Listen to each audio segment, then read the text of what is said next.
Well, hello everybody and welcome to another day at the Damage Report. I am not your host, Francesca Fiorentini. John Idarola will be back tomorrow, so get excited for that, but also stay here because it's gonna be a really good show. With me is the host of the show that premieres on the TYT network on June 7th, 11:30 a.m. Pacific, 2:30 p.m. Eastern. It's indisputable with Dr. Rashad Richey, and with me is Dr. Rashad Richey. It is so good to be with you. How are you, my sister? I'm okay. I'm getting through this. I'm one sentence at a time. It's like learning how to walk, kind of thing. Just like I often feel I speak that way. No, I'm really good. We've got a good selection of both wonky stories about infrastructure, but then also apparently Bernie likes mixed nuts and people have problems with that. Good for Bernie, by the way. Exactly. I want to know what's in your rider as well as everyone else's rider in the comments. And if you're here, why don't you hit that like button, subscribe, do it right now, share the stream, let people know it's fantastic week. It is a fantastic week. You heard about Infrastructure Week. It's fantastic week. And also, heads up, TYT's got something fun going on. It is called the Twitch pitch.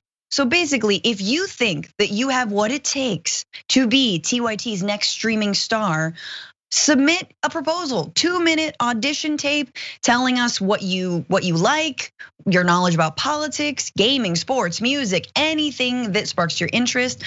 We want to know your expertise and your passion. So submit your videos by tweeting at the Young Turks and use the hashtag TwitchPitch, tyt.com/TwitchPitch for more information.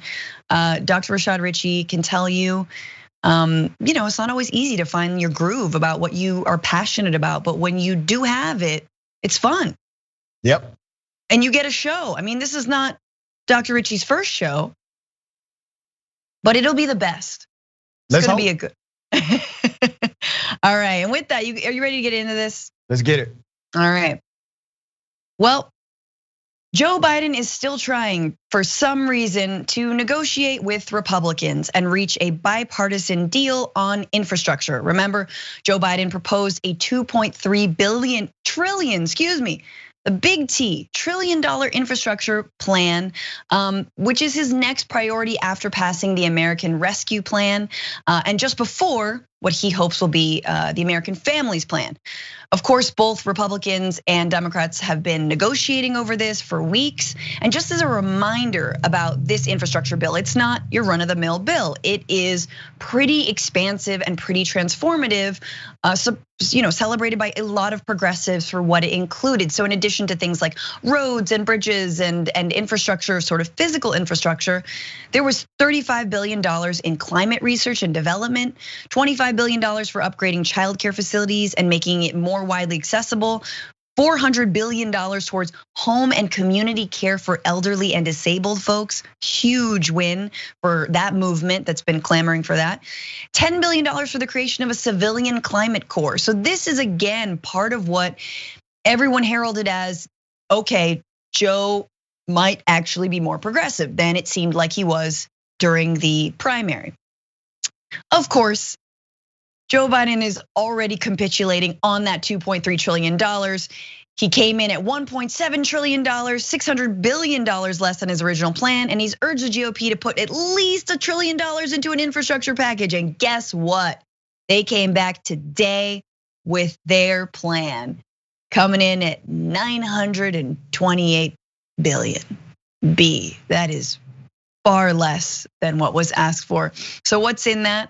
The GOP proposal does not include Biden administration priorities such as $400 billion for home health care, $100 billion for electric vehicle consumer rebates, or spending to upgrade housing and schools. So this is where it's at. This is where things stand. A lot of people, this is according to Jeff Stein at the Washington Post.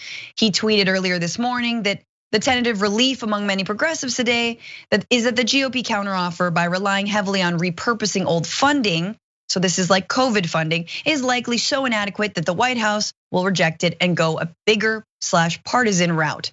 That's according to aides. I wanna get Dr. Richey, your opinion on this negotiation and where you think it's headed. So let me first start by saying this.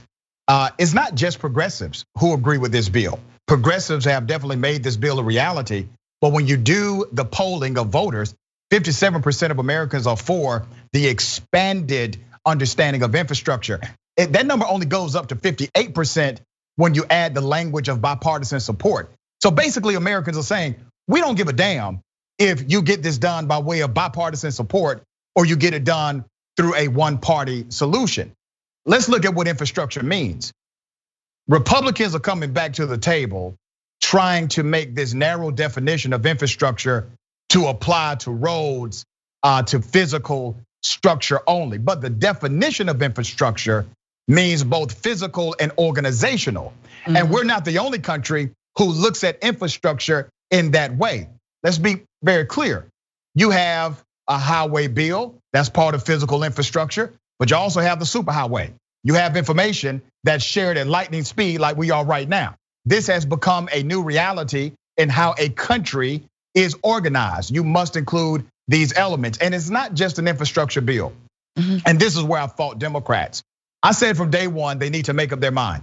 If they're gonna call this an infrastructure bill, that's a mistake. They need to call it an American jobs bill. And initially, they had both of these narratives going at the same time, and they never really made the case that this is actually a jobs bill. It not only protects jobs, it helps secure other jobs, and it has a lot in it. So at this point, I really think Joe Biden, the president of the United States, may very well compromise again, because the one holdout, even if you want to try to get this done through budget reconciliation to get the pure majority, just a 51 person vote in the Senate, you got Manchin, who has become a de facto president of the United States. And Joe Biden has not figured out a way to properly lead this guy or become transactional with the leadership of Manchin to get what he needs to get in the political realm. Absolutely. I mean, I feel like, again, we've been saying this a lot, like why I just want Joe Biden to set up an Airstream in West Virginia and just keep talking, get on top of it and just keep talking about the plan. Talk about what infrastructure would mean. Talk about what investments in green energy would mean in West Virginia. And it does seem like Joe Manchin is amenable to some of that. But again, he's also beholden to his donors, to Mitch McConnell, and to all of the interests, of course, that the Republicans are also supported by. And I just wanted to read this out that, apparently he's not the only one. So there is a block of centrist Democrats that have been adamant that the White House seek a bipartisan infrastructure deal, which may give the administration little wiggle room to try to passing one without GOP votes. So it's Manchin, it's Sinema. Who knows? Is it Chris Coons? Like it might be a series of other Democrats. So this is why we can't have nice things, even when there's a majority of Democrats in the Congress. And here's what they're going to try to sell. They're going to come back and say, well, it's not everything that we want. We will accept this compromised, watered down version, but we're going to pass other legislation to amend this legislation in the future. You just wait and see. And it will never happen. You will not get it. You won't get it this year, and you damn sure won't get it next year after midterms. It's not going to happen. If you're going to get it, you must get it now. And if Joe Biden doesn't lead that way, then shame on him. And at some point, shame on us if we don't call him out on it and hold him accountable to an actual, true, progressive plan for this country. Absolutely. I mean, you got to wonder, someone who's already willing to cut their own proposal down by something like $600 million immediately to 1.7 from. Right, it didn't even happen with somebody pushing back. He just did that part on his own initially.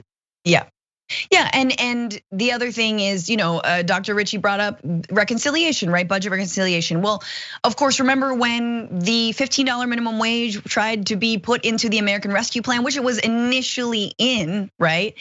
And Republicans and Joe Manchin said, no, 50 minimum wage, that has nothing to do with rescuing people or workers. I'm gonna pretend that works out. And even the budget parliamentarian, the Senate parliamentarian saying, yeah, no, there's no way we can do that. So, one of the arguments for settling and for doing this bipartisan deal is well, we can pass the climate stuff and the home care stuff in a budget reconciliation plan, right? Which you don't need or you just need a slim majority and it's filibuster proof, et cetera. Well, one, Manchin's probably not gonna get on board with that, so you don't have the majority. And two, who knows where the parliamentarians gonna be at on this? You know, like, do they think that like solar panels are part of the budget reconciliation? I mean, I doubt it.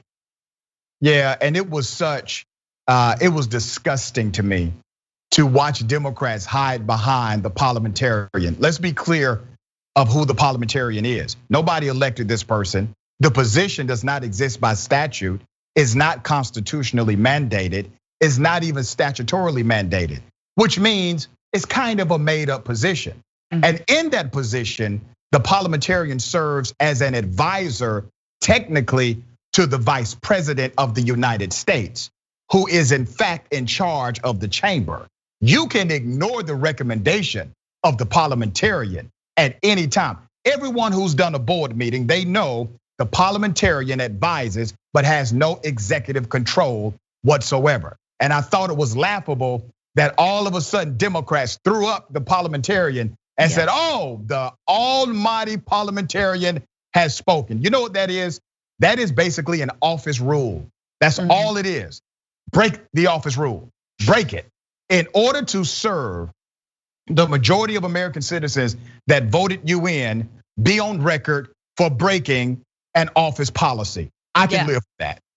Yeah, exactly. It's like the idea that you're not supposed to take office supplies from your workplace. Right. Everybody does. It's part of your extended work. Sometimes you need envelopes at home, and that's fine. Okay, yeah, technically you're not supposed to, but that's not stealing. It sounds like you're talking from experience, my friend. Yeah.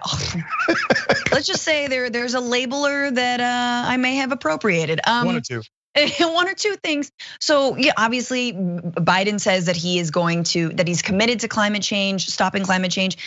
I think the real thing, in addition to what you said, Dr. Richey, is he's got to surround himself with better people. Like if he wants to get this done, he needs to not surround himself with his like traditional allies and centrist Democrats. He needs to have people in his corner who can help him fight. But the people in his corner, who are the people he's known for a very long time, let's be real, are not the ones who are gonna, help him. They're not gonna push him, right? No, not at all. And he is a reflection of what we know as corporate politics. He's an institutionalist. He knows these individuals, but he's leading in this century. And it's difficult, I get it. The guy does have a soul. He's not a Donald Trump-like figure, but he's leading outside of his era. And he doesn't get it. He doesn't connect to it. He doesn't understand the trajectory of this country in the sense that many of us do today. And I'm hoping at some point in the very near future, we don't have a lot of time for him to catch up, but in the very near future, I hope it clicks for him like never before. Absolutely. Ooh, I'm gonna light some candles for that very thing. Okay, so Dr. Richey, you alluded to this before, but I just wanna, let's talk about it a little bit more about where are the people at when it comes to infrastructure? Do they agree with Republicans? Well, Republicans don't want to spend any more money on infrastructure than they have to. They don't want to raise taxes. And they don't conceive of infrastructure as including things like education, childcare, home care, et cetera. What about their voters? Big surprise, they like it. Yep. They are in favor of it. Yes, in poll after poll after poll, turns out that the American people do conceive of infrastructure in a big way, and they like Joe Biden's plan. 51% up to 36% support it. They support Joe Biden's original $2.3 trillion plan, even when they're told it, quote, may increase the national debt. They're quite willing to raise corporate taxes to fund it. Oh, there you go. Problem solved. They represent the people. Can we be done now? A little bit more on that. Polls show broad support for Biden's position when Americans are asked whether Congress should solely address infrastructure such as roads and bridges, or should also include other types of infrastructure such as energy, water, housing, healthcare, manufacturing, and communication systems. 51% chose the broader bill. And then this is from Politico in April when asked to what extent various expenses could be considered part of the American infrastructure, most voters agreed somewhat or strongly that childcare and caregiving could be included. A 47% plurality said the same of paid leave, pretty good. And when a Marist poll inquired, do you consider long-term health care to be part of the country's infrastructure or not, 56% of voters said they did. We need to talk about a relatively new show called the Republic, or UNFTR. As a Young Turks fan, you already know that the government, the media, and corporations are constantly peddling lies that serve the interests of the rich and powerful. But now there's a podcast dedicated to unraveling those lies, debunking the conventional wisdom. In each episode of On the Republic, or UNFTR, the host delves into a different historical episode or topic that's generally misunderstood or purposely obfuscated by the so-called powers that be, featuring in-depth research, razor-sharp commentary, and just the right amount of vulgarity. The UNFTR podcast takes a sledgehammer to what you thought you knew about some of the nation's most sacred historical cows. But don't just take my word for it. The New York Times described UNFTR as consistently compelling and educational, aiming to challenge conventional wisdom and upend the historical narratives that were taught in school. For as the great philosopher Yoda once put it, you must unlearn what you have learned. And that's true whether you're in Jedi training or you're uprooting and exposing all the propaganda and disinformation you've been fed over the course of your lifetime. So search for UNFTR in your podcast app today and get ready to get informed, angered, and entertained all at the same time.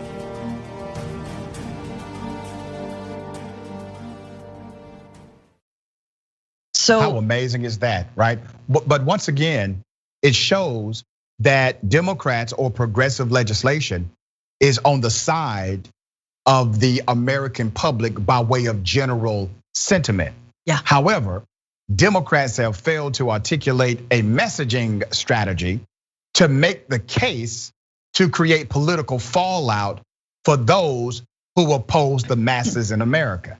How does that happen? You're right on the issues, you're right on the policy, you're right on the implementation, but you're still wrong in the politics of it. Yes. That is a messaging disconnect, a barrier that the Democratic Party has to overcome. The Republican Party, they've mastered it. They've mastered messaging so much that Republicans have to say they believe in a big lie that they don't, yes, only because of messaging.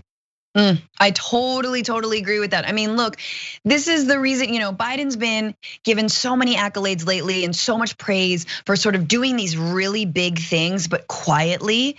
But he's not actually getting them done. He might be proposing them, and he's like working behind the scenes. But again, we see in this sort of the way that, we talked about the George Floyd Justice and Policing Act, which is falling apart. We're now looking at this infrastructure bill, which seems to be falling apart when it comes to trying to, work with Republicans, because Republicans are fundamentally not interested in working with Democrats. But the real thing is, there is an idea, Dr. Richey, there is an idea that does encapsulate all of those things: jobs, infrastructure, climate. I wonder what that idea is that young people really seem to like. They talk about it all the time. The Green New Deal. Right. It is completely there. Everything is in that package. But because Biden and centrist Democrats are so afraid of the way it's been, mislabeled as socialism and Marxism and they're playing into that narrative rather than reclaiming the narrative for themselves. And you're totally right. The vision isn't there. The politics aren't there. The popular support, AOC and Bernie Sanders being the most popular politicians, they're not out on front in this. And I don't think you can get it through without a groundswell of support from the people. Yeah. And let me go back a little bit. And some people will criticize me for this, and that's fine. I'm here for all the smoke. Democrats were on the right trajectory until Bill Clinton came. Bill Clinton came and put brakes on the progressive wing of the Democratic Party and became a moderate of moderates. And it slowed down the progressive agenda of the Democratic Party. We have not really recovered from that. And what you see today, let's be honest, a lot of Democrats are simply left-leaning Republicans. And you see that as an expression in their international policy and the things they fight for locally. Now, they will give lip service to progressive policies, and they will say they support them, especially during a campaign, because they need the support of those who are young and ambitious and looking for transformation in America. But then when they get in office, they govern once again from the middle, rather than governing from the point of their values and policies that they echoed during the campaign. And so we're recovering from these individuals who have been the gatekeepers of the party. And that's why it's refreshing to have the ideology of a Senator Bernie Sanders, AOC, Presley, and others, because they are what the Democratic Party should be today.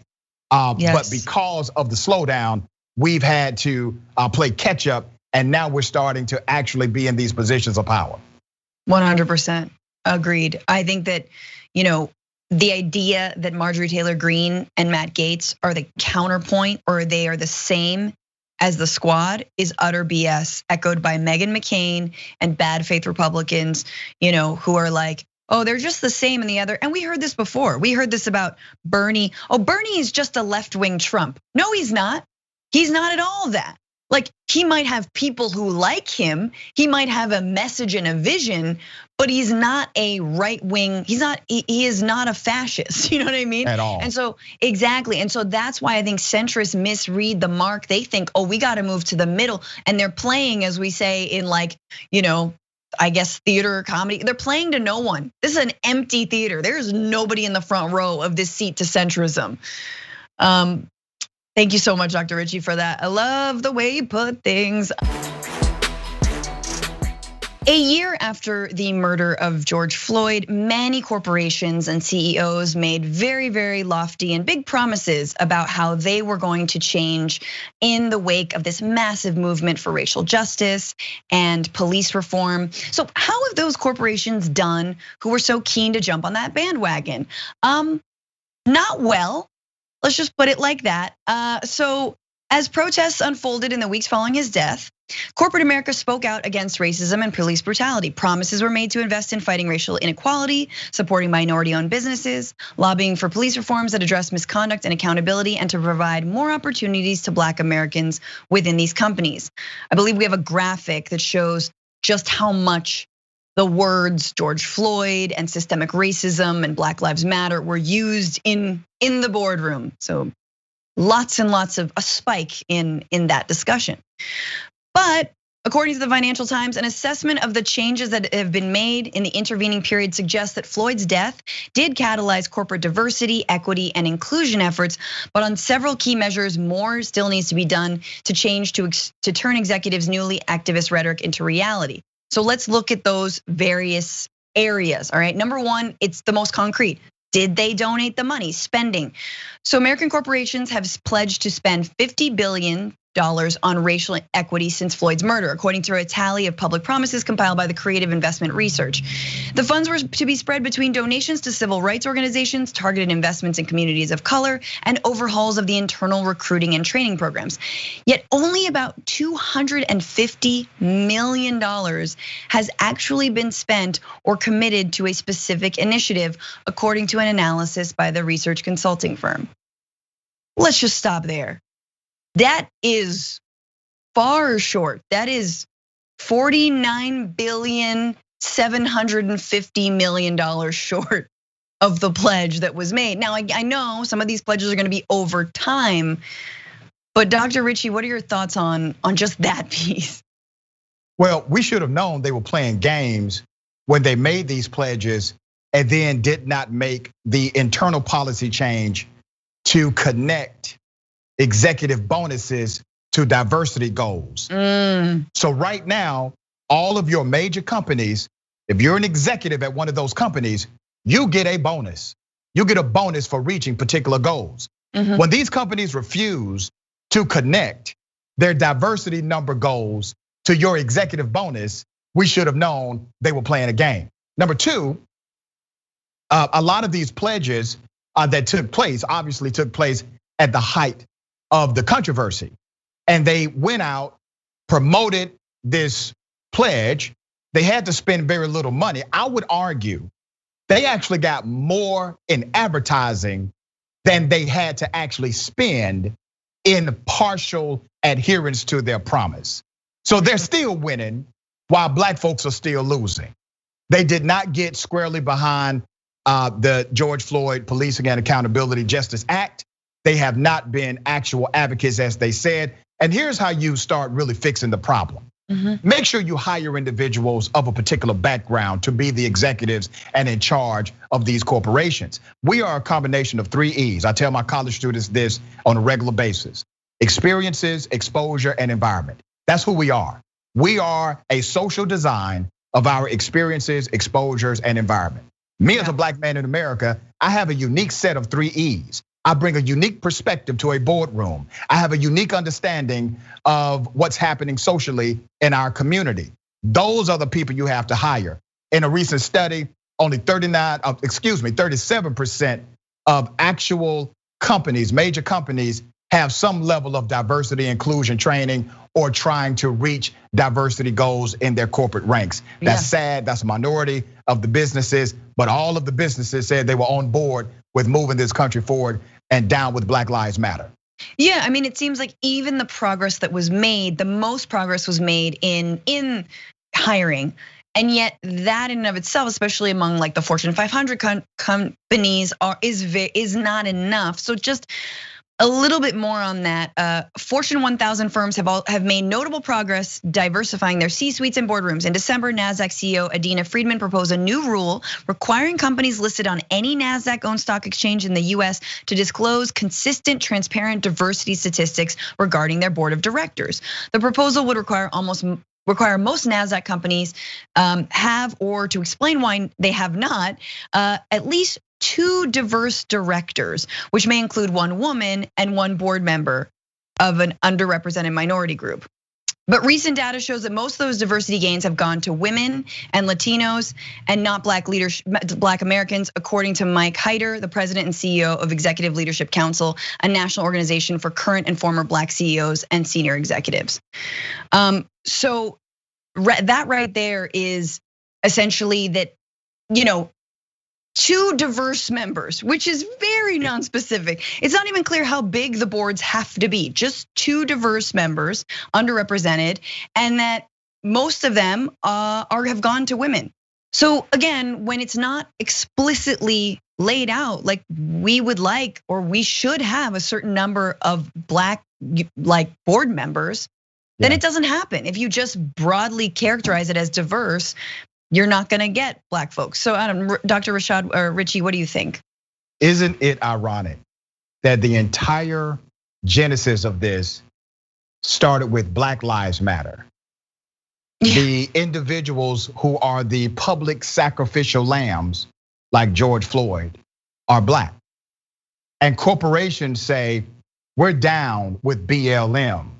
So let's hire a white woman and somebody other than a Black person to serve on the board of directors. As a matter of fact, let's make that the policy so that we don't have to say the word Black in our hiring practice. Now let's go back to what a lot of politicians will say, where we can't make laws that simply cater to one group or one race. They'll say things like that. One race, you can't make a law to say that. But I remember laws were made to say exactly that.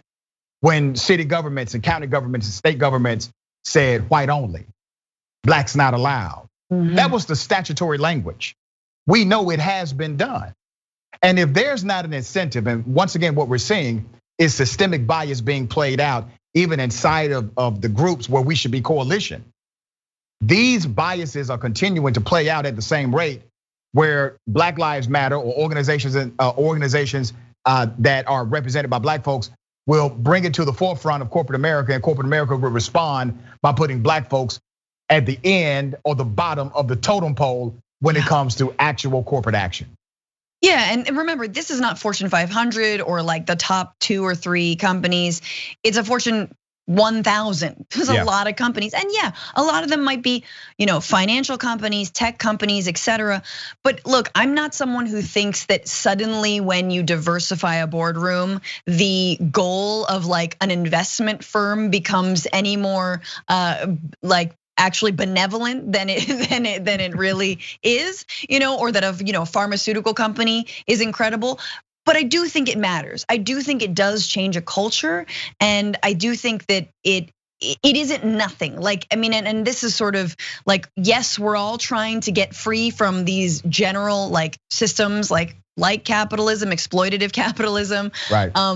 But in the meantime, the incrementalism on that can mean, diversifying boardrooms, and it does matter. And like Dr. Richey was saying, experience of the people in the room also still matters.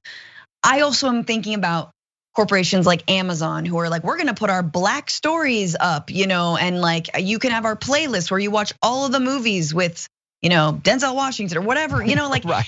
And it's just like, it's so pathetic and it's so mealy-mouthed, and yet I am happy that it exists, and so I'm of two minds. The problem is if these corporations, because Amazon actually committed money, I'm sure they did. I don't have the breakdown of exactly which corporations did or did not pledge money, but you only have $25 million of the $50 billion pledged by these corporations. Come on. Meanwhile, they've been making hand over fist money in this pandemic, right? Yeah. And hand over fist money, not to be too whatever, but like selling Black culture, right?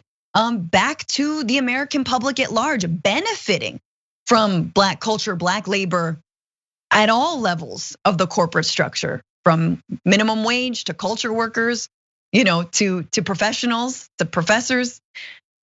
And so put your money where your mouth is, and they haven't. What you see happening is that corporations basically signed up for this agenda to give themselves protection. And some of them have been so crafty that not only did they give themselves protection, but they also were able to create earned media to the tune or higher than what they actually gave money to, right? Yeah. So yeah, a lot of them, I would dare to say most of them, will not actually make good on their promise because their promise was gratuitous. And a gratuitous promise is typically not enforceable in a court of law, and most of these nonprofits will not hold them accountable to that degree. And they will be able to say, hey, I pledge 100 million, they give 50,000, and then they say, oh, our funding priorities have changed since then. Well, in the meantime, they've received like $1 million in advertisement and articles and good public relations because they said they were going to give a whole lot of money. Yeah. One final piece on this that I wanted to ask you about is pay equity. So it turns out that, and this is from the same Financial Times article, when Just Capital released a tracker of companies' commitments to racial equity earlier this month, only 31% of the country's 100 largest companies were analyzing how equitably they paid employees of different races and ethnicities. Only 31%. So that implicit bias is just allowed to fester. You're like, I don't know why. I mean, yeah, you're doing the same job and you're Black and you make 50,000 less than your counterpart or 30,000 or whatever, which happens all the time. I think everyone has a story of being utterly shocked by a pay gap between whether it's people of color and white people, women and men. Like, you'd be surprised what corporations are getting away with. Yeah, think about this. 31% of the companies are actually looking at it, right?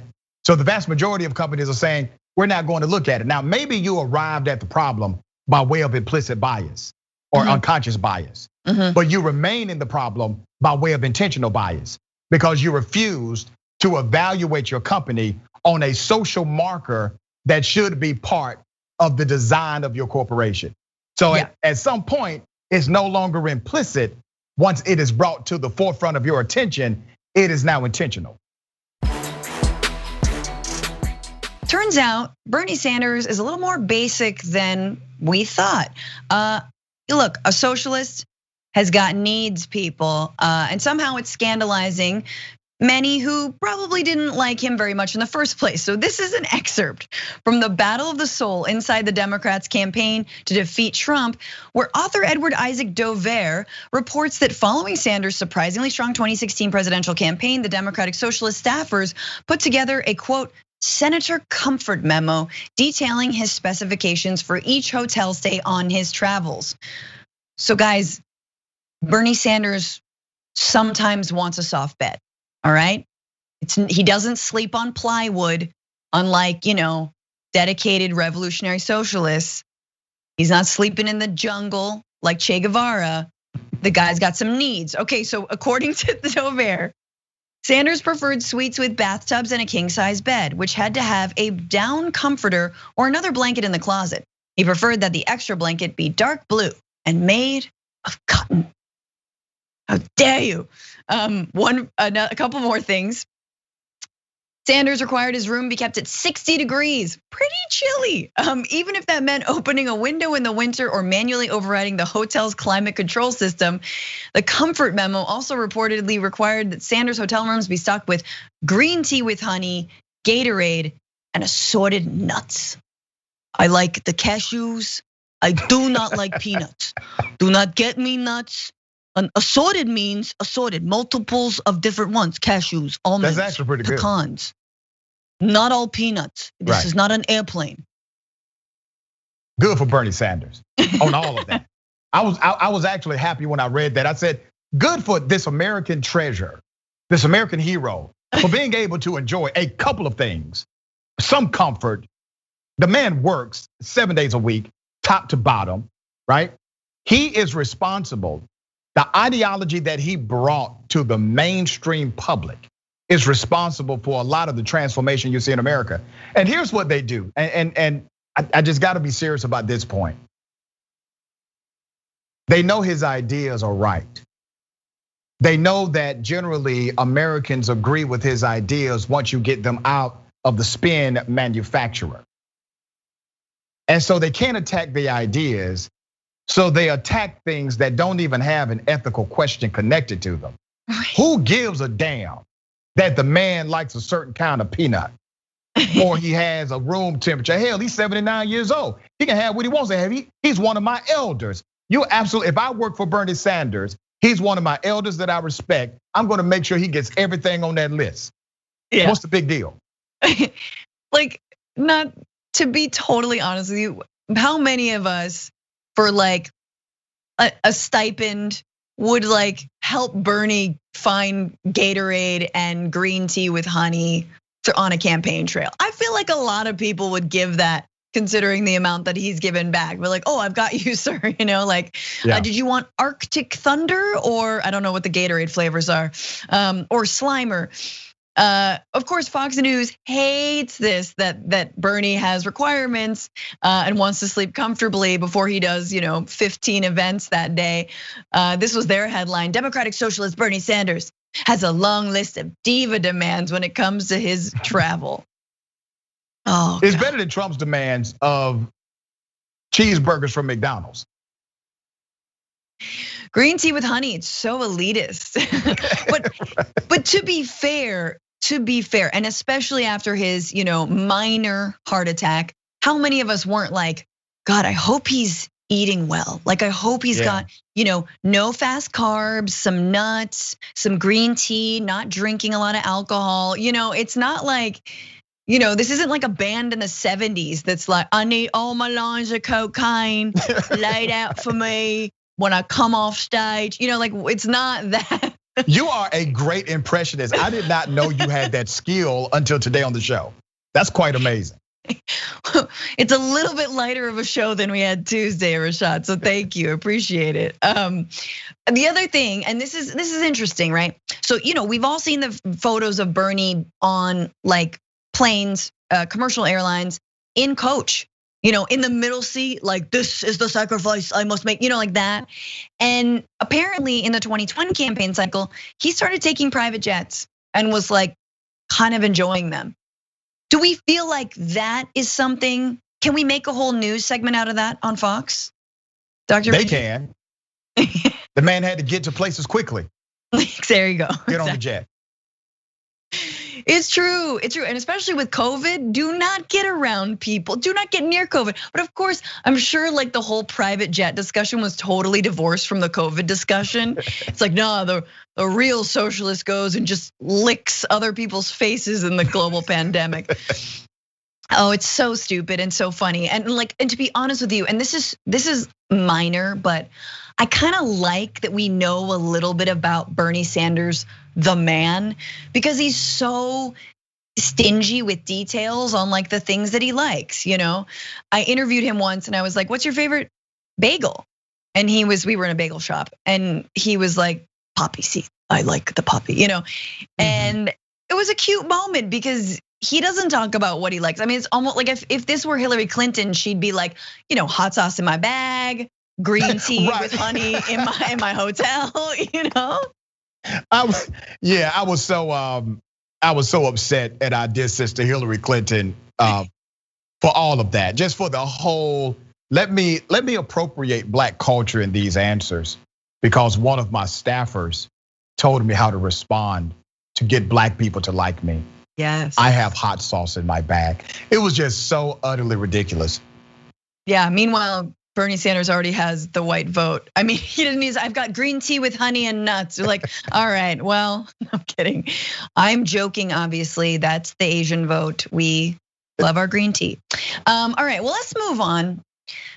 Speaking of someone else who is very particular about their needs, everybody probably remembers Amy Cooper, who was the white woman in Central Park who managed to call the cops on a black bird watcher while also like choking out her dog. You guys remember her? She was actually fired from her job for that incident. But if there's one thing we can count on Karen's doing, it's being litigious AF. So Amy Cooper, a white woman who called the police on a black bird watcher in Central Park last Memorial Day, is suing the company that swiftly fired her over her controversial incident. The investment firm said, "We do not tolerate racism in any kind" at Franklin Templeton, and that it had. The investment firm said that the day after the incident, it said that it had completed an internal review and decided to terminate her effectively. She says, though, in her federal lawsuit this week against Franklin Templeton, the company never investigated the incident that led to her firing, the confrontation between her and Christian Cooper. Her lawsuit claims that her employer discriminated against her because of her race and gender. Okay, at least she didn't say reverse racism, but she felt discriminated against. Before I get your thoughts, Dr. Richey, I just want to play, just in case we forgot how sort of vile this moment was, just play that one clip of Amy Cooper threatening Christian Cooper. I'm asking you to stop recording me. Please don't come close to me. Please take your phone off. Please don't come close to And me. I'm taking a picture and calling the cops. Please call the cops. Please call the cops. I'm gonna tell them there's an African American man threatening my life. Please tell them whatever you like. Excuse me?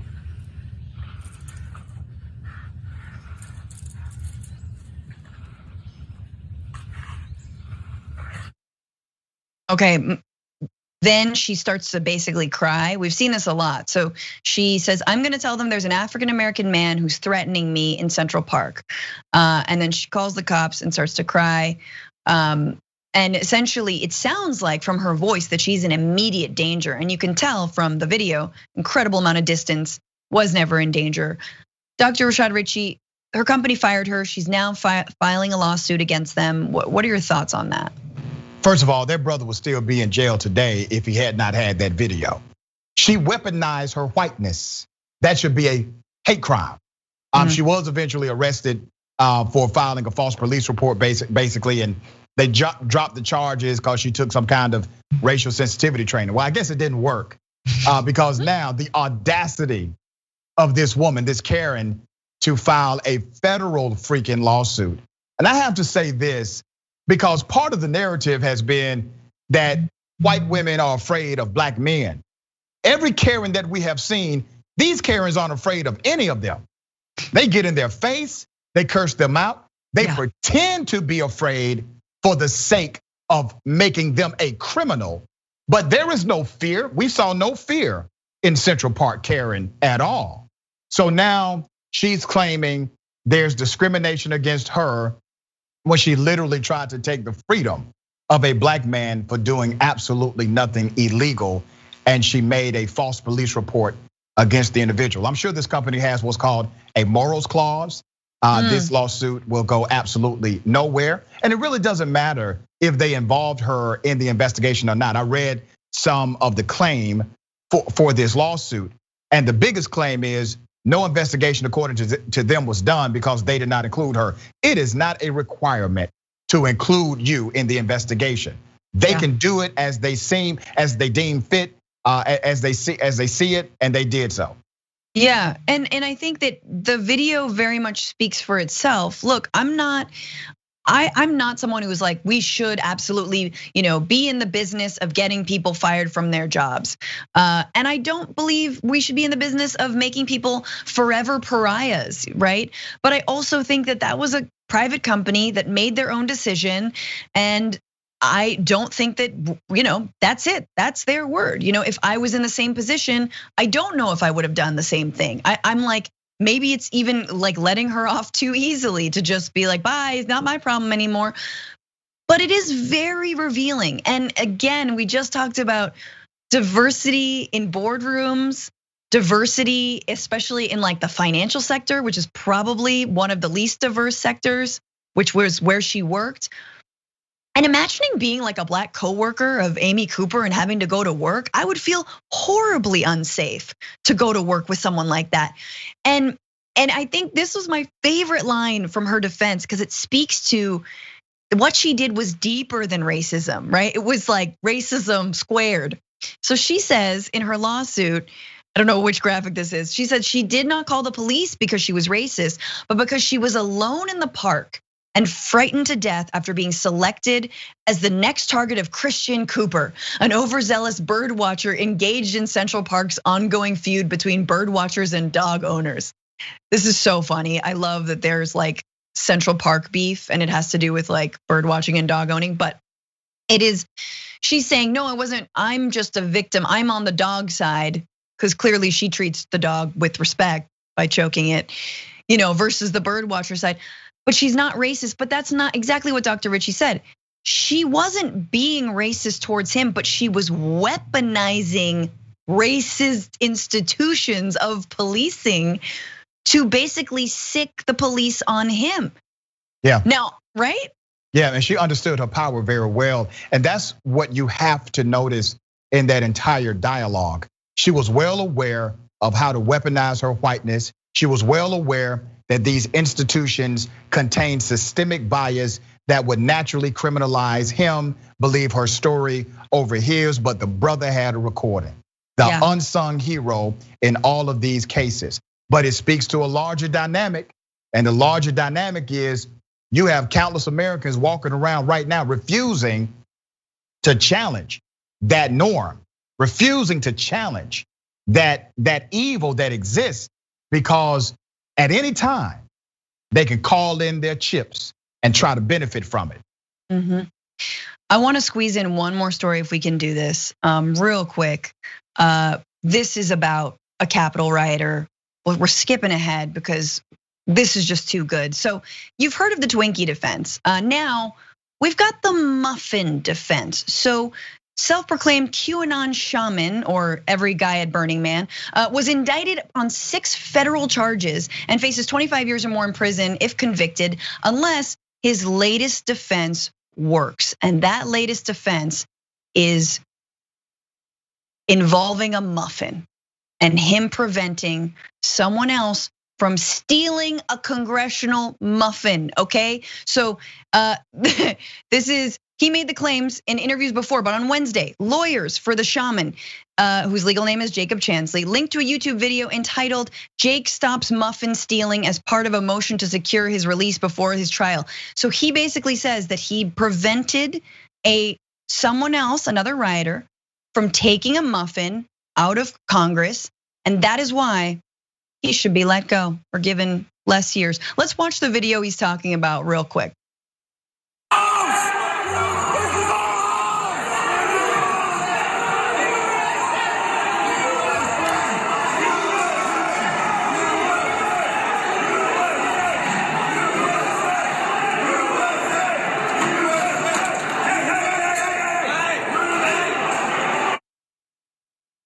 Hey, that's Nancy's muffin. That's Kevin McCarthy's muffin. That's a blueberry? If it was a brand, totally, but not the blueberry. So there he is. This is the man who stood on the podium in the Senate chambers and screamed like, I don't know what, like an animal in the middle of the Senate chambers. And yet that is his defense. Dr. Richey, what do you think of this? Does this hold up in court? I love it.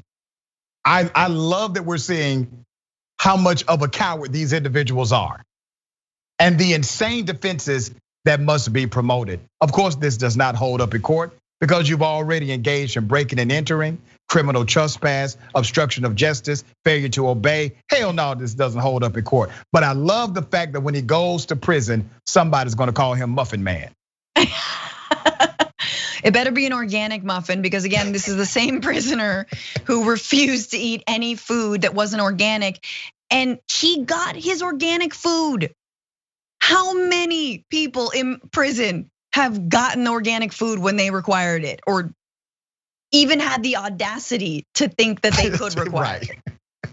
Yeah.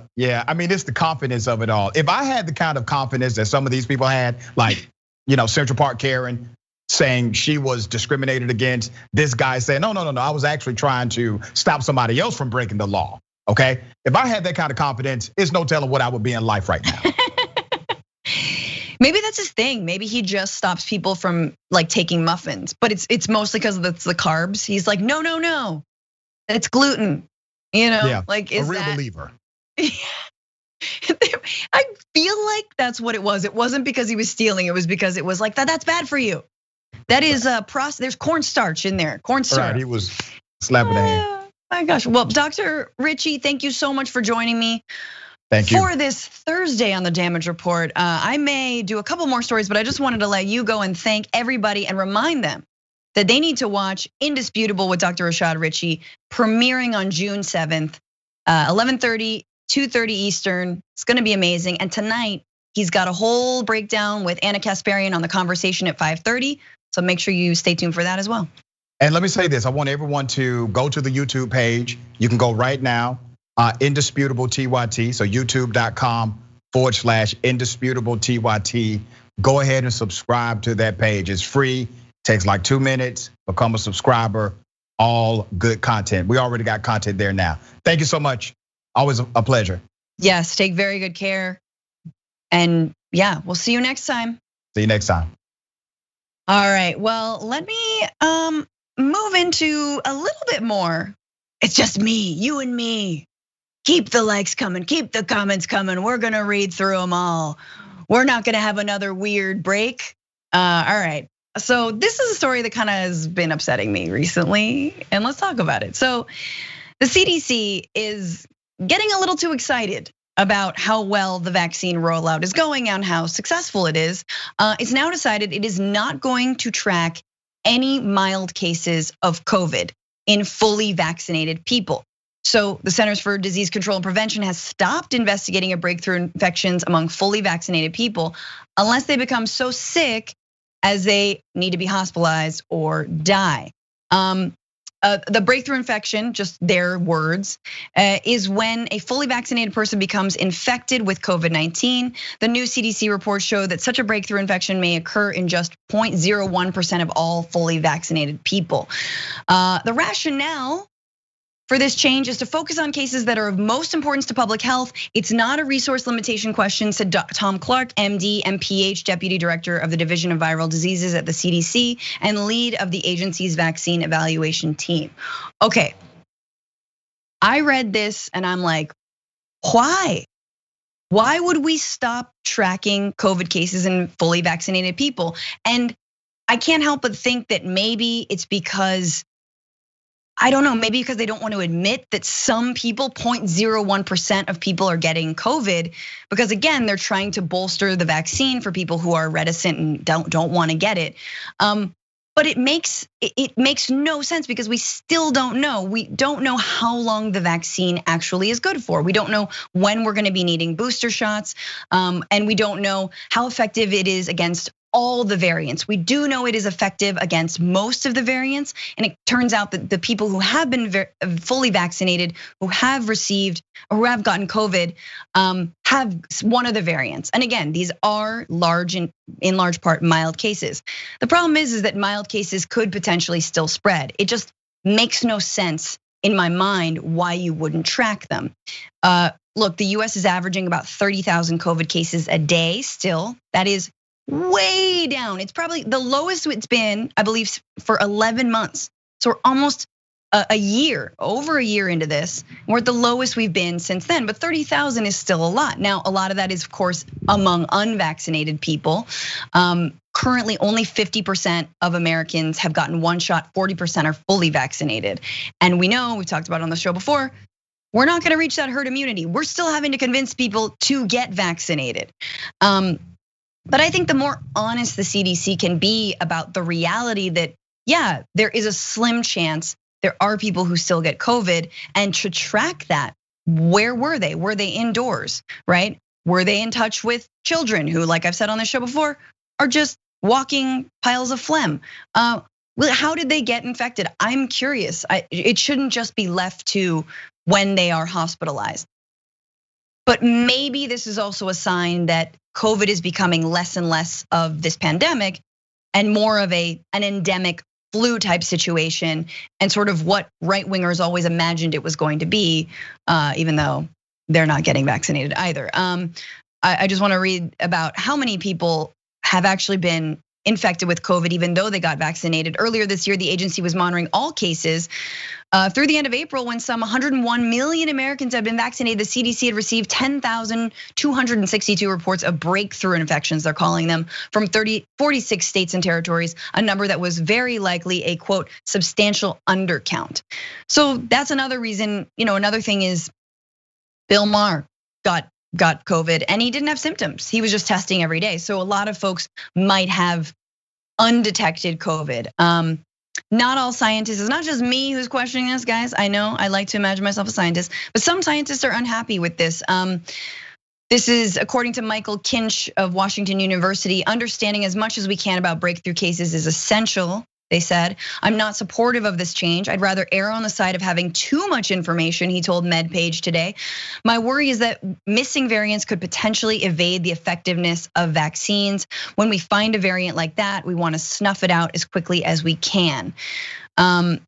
Because this is more context, because the viral strain may cause only mild illness in one person, but deadly illness in another. Not tracking mild breakthrough cases could risk missing out on the full picture of the SARS-CoV-2 infection, he added.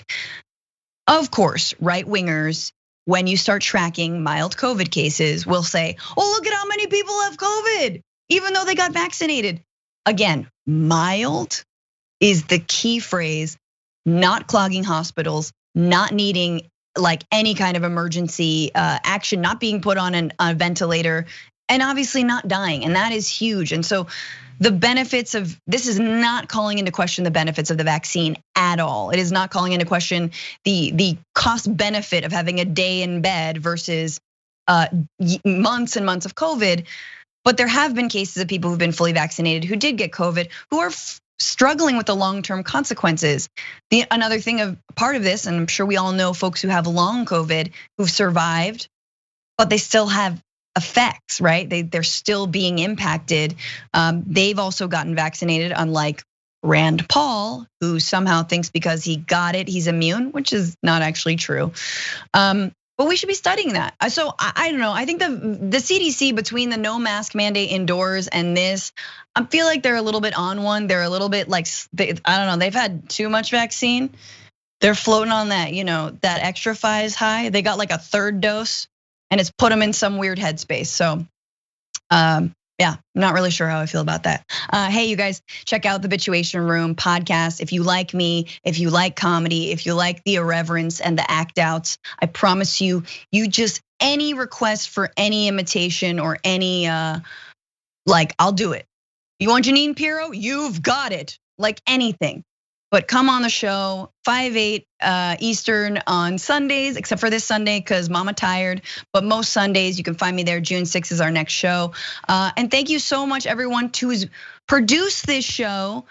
The TDR team, John Idarola, is back tomorrow with Brett Ehrlich. And until then, stay safe out there, stay sane out there, and slay out there. Bye.